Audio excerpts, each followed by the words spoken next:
With that, please join me in welcoming Mindy Corporon and Wesley Hamilton for From Survival to Revival, Living Your Best Life After the Unthinkable Happens.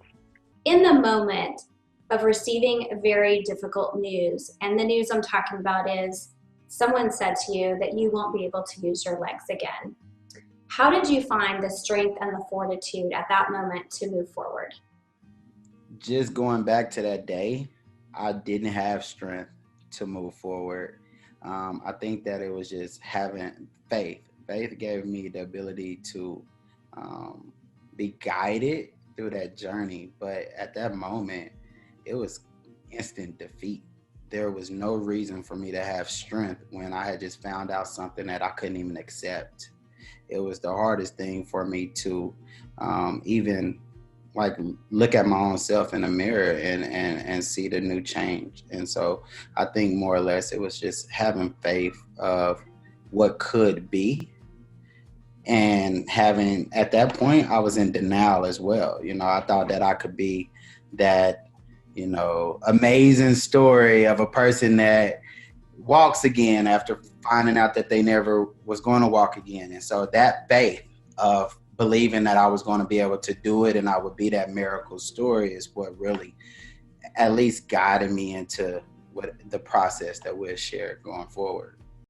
Was there one conversation or an act of kindness that resonated with you that started to spur you on? Was there any kind of, pivot that helped you move forward when you realized you weren't going to be that miracle person that would walk again? It was a process. It took months and months of denial for me to even have the strength to accept. But what had always been going on through this whole process is me being a single father. I had just got custody of my daughter a couple months before my accident actually happened. So for me, even though I was defeated, I was still a father. And you think about something that could just pull strength out of nowhere, it's the fact that I knew that my purpose in life, it was bigger than me at that point. It was more or less of how can I help this little girl grow into this world and not really focus on where I'm going to end up. And I think that was at least that pivot moment for me. Parenting will do that for you, won't it? It's something special, it truly is. Thanks, Mindy. So how did your experience in moving from the unthinkable relate to the challenges that we're facing now with the coronavirus pandemic? In this current uncertain time, I think that my journey itself relates just because of overcoming something that, like you said, is unthinkable. At this time, we don't know what's going to happen. We're still all kind of guessing. But what I do know is that this is a perfect time for us all to focus on ourselves. And what got me to get away from, the unthinkable of me not walking was just the fact that I had time to focus on me, and being able to build that, the person that I am today happened through those moments of uncertainty. And so I think that for, the world right now, of course, we are all kind of trying to figure out what's going on, but there's no reason why we can't build ourselves into the people that we envision. There's no reason why we can't use this time to be better at a certain skill or a task. And so my whole journey from learning that I could never walk again, I became a person that started walking by faith. And so I look at like people that are going through things right now and you're uncertain, but what can you do? What type of faith can you have to give you the ability to be your true self? So when you are able to enter this world again, you have everything under control, and it starts with yourself. Vis-a-vis the pandemic crisis that we have found ourselves in, how do we address the physical, mental, and emotional pain that we are facing, especially when we are fearful for the future? Oh man, that's a good question. It's really, really good because I feel like we're all dealing with some type of mental, physical, or emotional pain right now. We're just going through it. My best advice is to, one, write your pain down, right? Like write it down on paper. I found that when I was able to put my pain down on paper, I actually took it outside of me, you know? And so I look at it as, if I have my pain wrote down, I can always go back and reflect on it, but it's not controlling me because it's not inside of me anymore on an emotional way. And so I just feel that, you know, with all the pain that we are dealing with, mental, physically, emotionally, we're all going through hardships of some sort. It is just a great time to really like look at yourself, look at the things that you need to fix upon yourself, but also release that bad energy out of you, right? Like we got to look at 4 walls most for next month or so. And I feel like if you're going to do that, then you want to be able to be confident with who you are. And so this is just a perfect time to just build yourself and literally prepare yourself for what's going to come. I think that if we're not prepared right now for the uncertain times, we can at least prepare ourselves for the times when we get out. And we don't need to have that pain that we've carried on entering this uncertain time to be with us as we get out of it. How could someone best demonstrate empathy to someone when we can't actually see what might be causing them pain? Sometimes just being empathetic doesn't necessarily mean that you know particularly what that other person or subject or is going through. You know, it's really just being able to understand that they are going through something. So I serve people with disabilities, but if a person that's an amputee comes into my gym, I do not understand their pain. I'm not missing a limb, you know, so them missing a limb is completely different than me actually still having mine and not having use for it. But what I do know is that they can become better, that they can be empowered by the things that are looking like destruction to them now. Like I can at least help them from a point of view of me building my own self and showing them a better way. So coming at them at a point of saying, hey, I've been defeated too. I don't know your level of defeat. I do not, but I share that defeat. But what I do know is that people that have been defeated can overcome. And so if you're at the lowest point of your life, then you can overcome. So I think for us, we shouldn't have to find a way where we're trying to figure out or trying to understand that exact pain or what that person is going through. More or less of just saying, okay, we all go through something and most likely it's going to be different. Just understand that someone's going through a tough time, but your position on an empathetic point of view is just to empower them, to tell them that, look, we're all in this together. It might be different, but trust me, you can make it through this because I've made it through it. Do you ever, or did you ever, think about revenge? Who is the target of your revenge, or just in your head? Yeah, that's good. That's really, really good. You know, I grew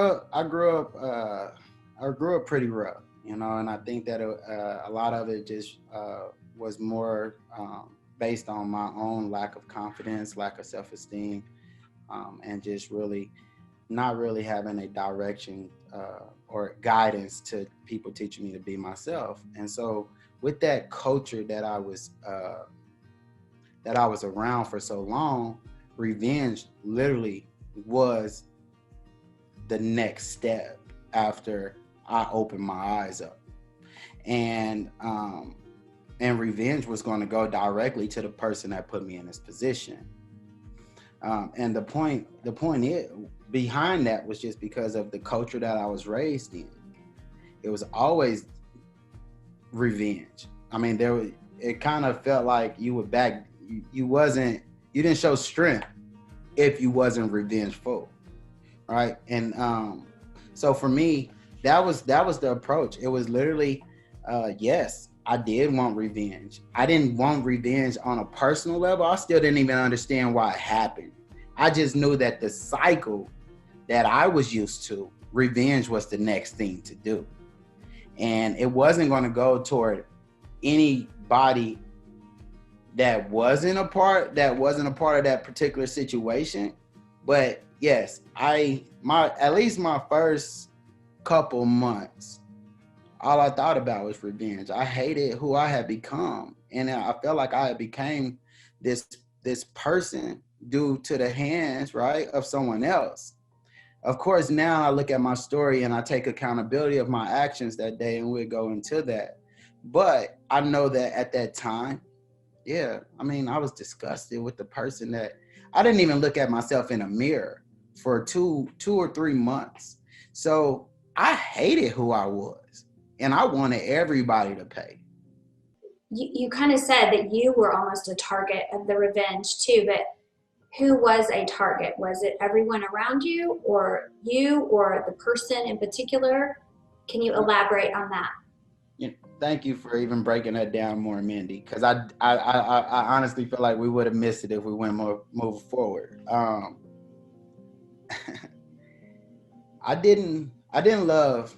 So I was seeking love in this situation, right? Like I had this revengeful heart. Like I had a lot of hate on my heart.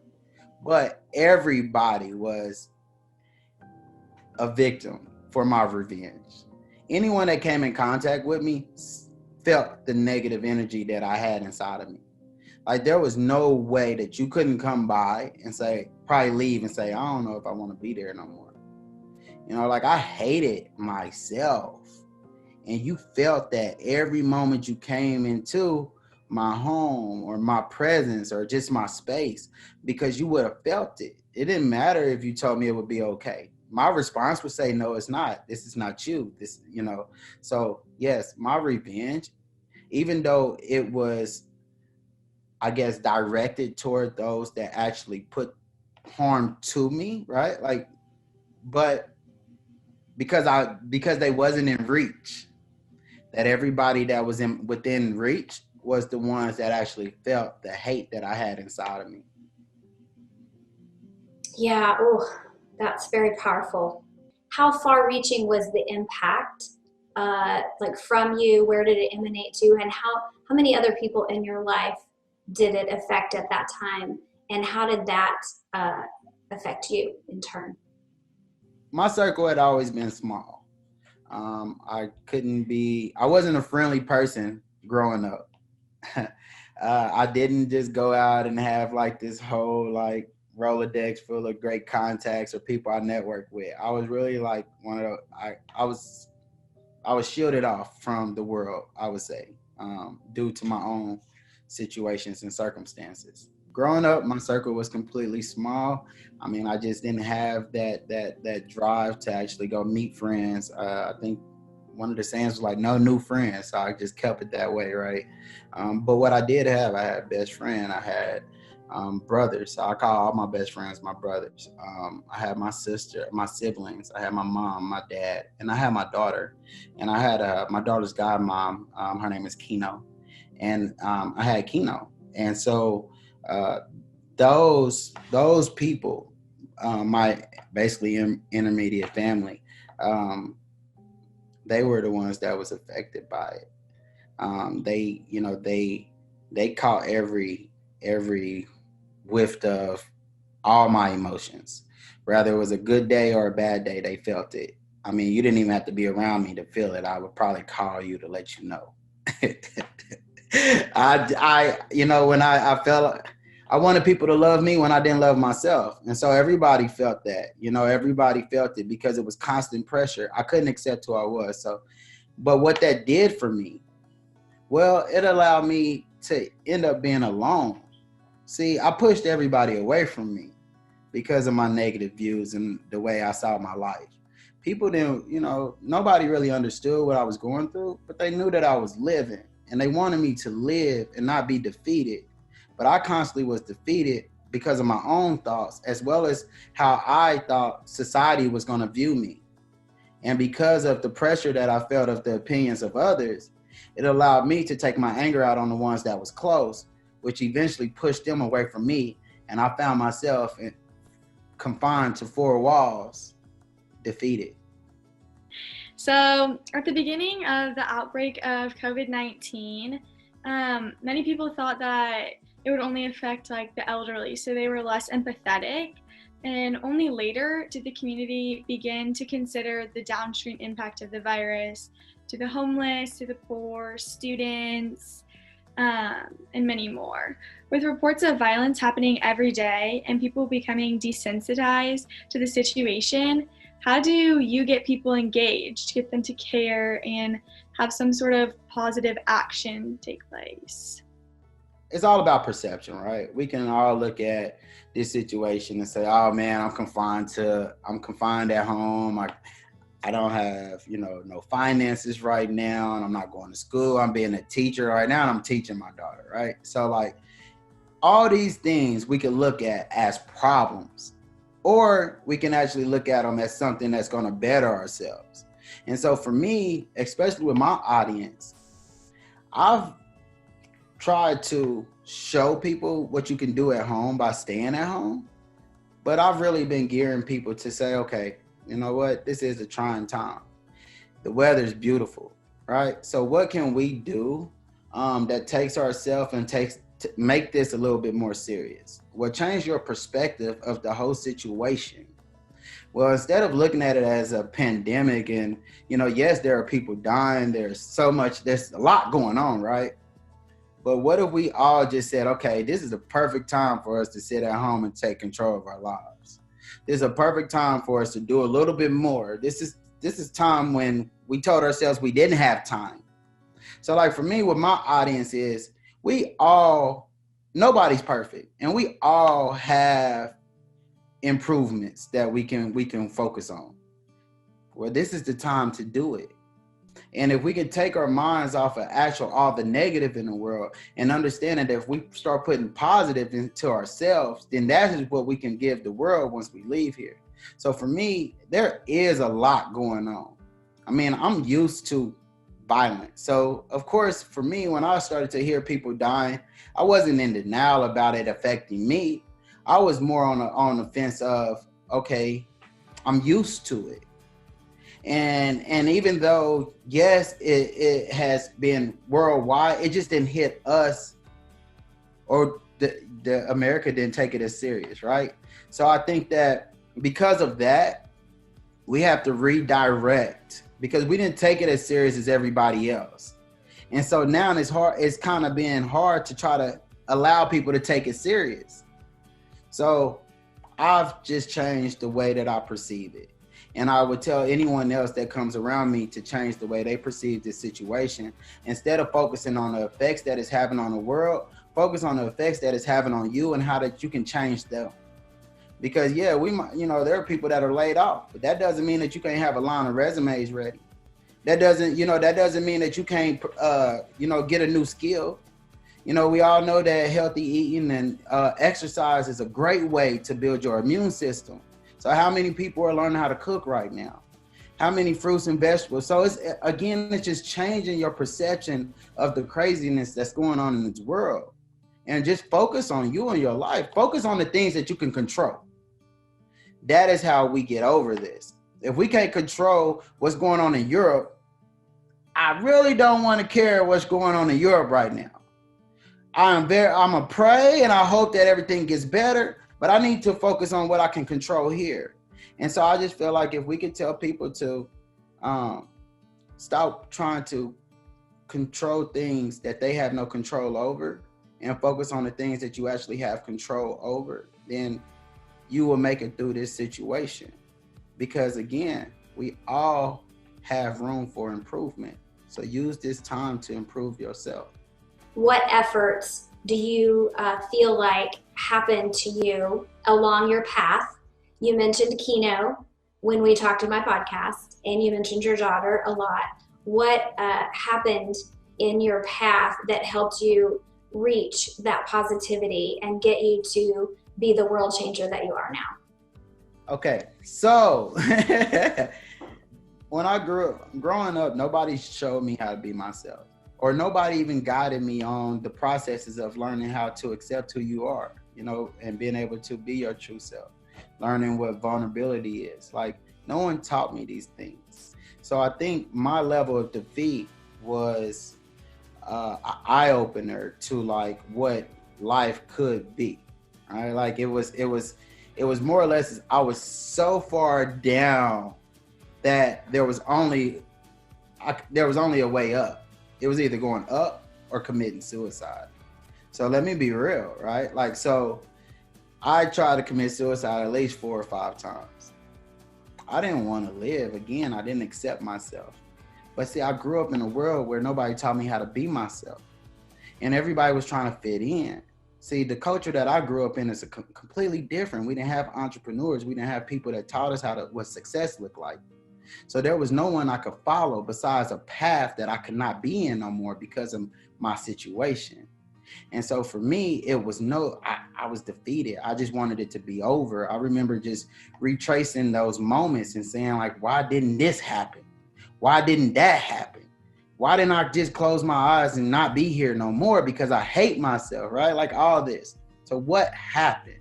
Well, the fact that I had sole custody of my daughter was a huge impact for me.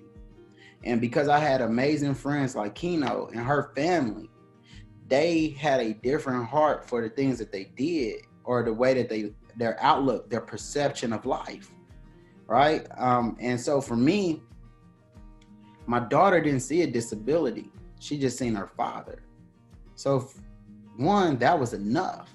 But those that were around me started to visualize that too. It's like, there's more to that. And I had my friend Keno, which Keno showed, let me put it like this. I was very, very hateful this whole time, through the whole process. But Keno never showed emotion toward the emotion that I showed her. It was always just love and passion and, and just the understanding, the empathetic point of view of like, I get that you're going through it. Like, not paralyzed, never went through nothing, doesn't know anyone, but just understanding that it is hard. And just being there and saying, look, I'm gonna guide you through it until you find a way to accept. And me being around someone that could control their emotions, at least till they left here, right? Like, I know that my words were very harsh. And I know that the negativity that I had at the time was bad.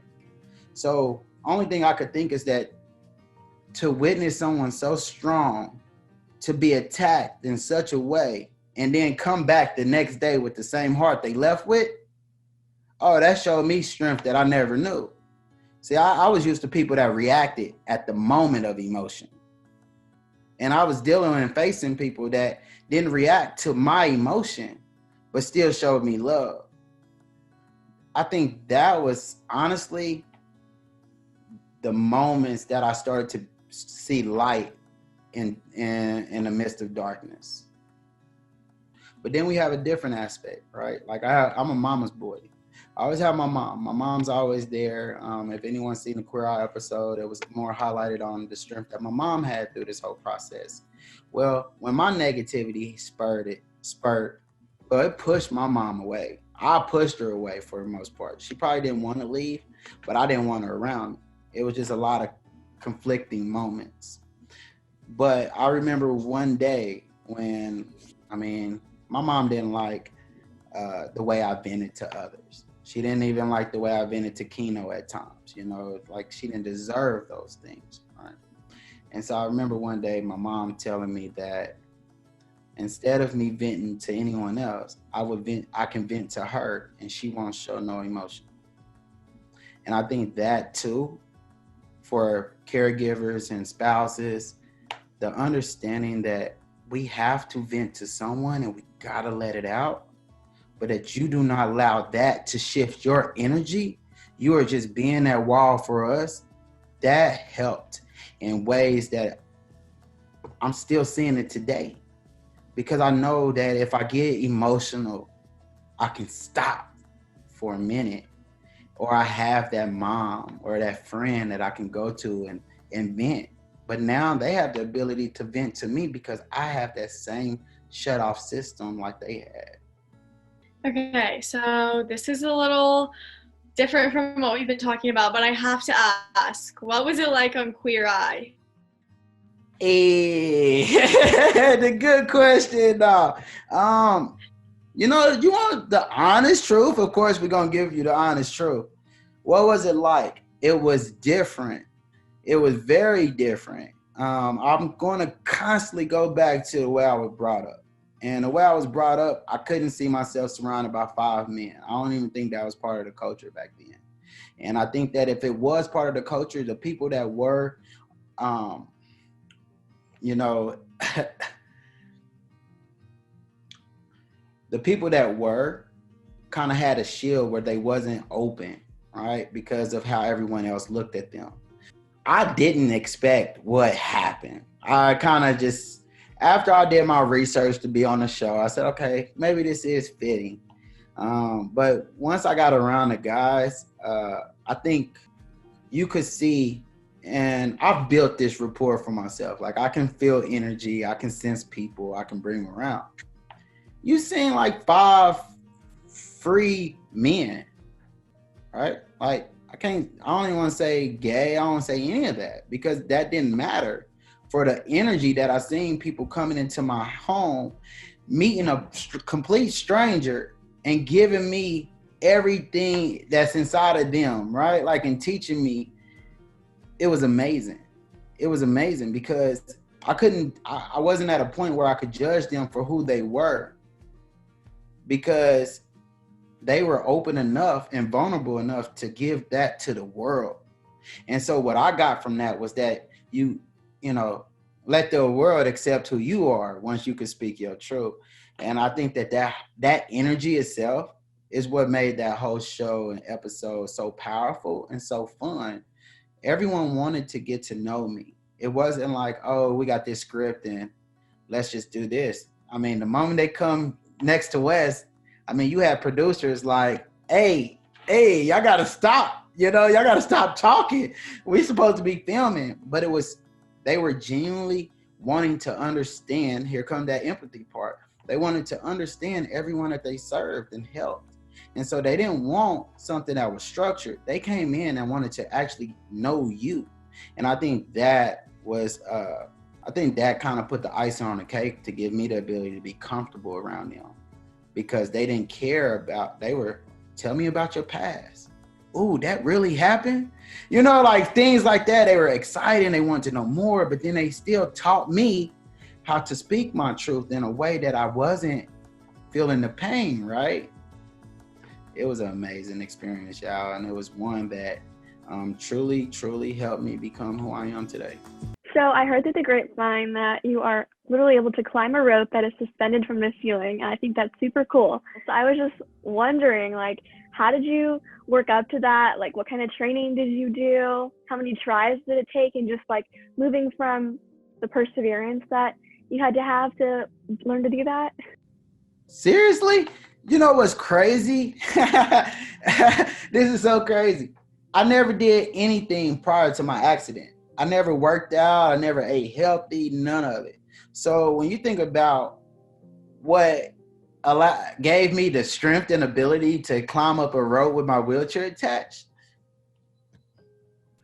I think it was just courage and confidence. See, I had found myself after a while, and I started to fall in love with myself. Nutrition really gave me the ability to actually love who I was, because I lost weight while I was paralyzed. And I lost 100 pounds to be exact, while I was on 2 years of bed rest, which was 21 hours a day. It was the toughest time and very debilitating time. And I still lost 100 pounds because I wanted it that bad. Well, that gave me the ability to say, it doesn't matter if I ever did it. I just got to go do it. And if I want it bad enough, I'll succeed in it. And so when I grabbed that rope, I remember climbing the rope the first time. I didn't have my chair. I'm not going to lie to you. I didn't have my chair. But I went up so fast. It shocked me because I had never climbed the rope. And my first time trying, I climbed it. And so I said, okay, this is cool. But for me, I didn't like the way my legs dangle, you know, because they would dangle as I climb up because I don't have no function in them. I said, all right, I'm going to challenge myself. And the first time I put this chair on it, I went up. And I think it was just the will, the determination, but also the courage and confidence that I had in myself, that I could push myself past my mental limits And this was a limit that I had set on myself mentally, that I was never able to be physically active. I never thought that. And so for me to be physically active or determined to be active in that way, that's all it took for me to climb that rope. It didn't take more than one try. It took determination and faith, just the belief in myself. I believed in myself that much, and it carried me on all the way up to the top. What would you like to tell our listeners right now? How do you ask people to live their best life? So you see people that come into your gym, you have the opportunity to see what they need and how they need it. But for people that you might not ever see or ever meet, how do you portray to them, and what advice could you give them to live their best life? Oh man, my advice to anyone, I feel like we can all be better. We can all live a life that is truly amazing to our own standards. But it takes us to know ourselves first. My message moving forward in life is just teaching people how to be themselves. Being able to accept all the pain that you've been through. Being able to come from a place where you allow that to be your strength. And I can't see anyone living their best life if they don't know themselves, because what life are you living? So my advice would be, take time to understand who you are, to find the things that you like, find the goals that you want to do, and work on those, and allow the world to gravitate to that energy that you're pushing out, because you're on a constant mission of being a better you. And when you're on a constant mission to better yourself, well, you are literally living your best life every day, because you know maybe today you're amazing, but tomorrow you can be even better. So you keep going in that journey to living your best life, because it's never a day that'll be over until you never wake up.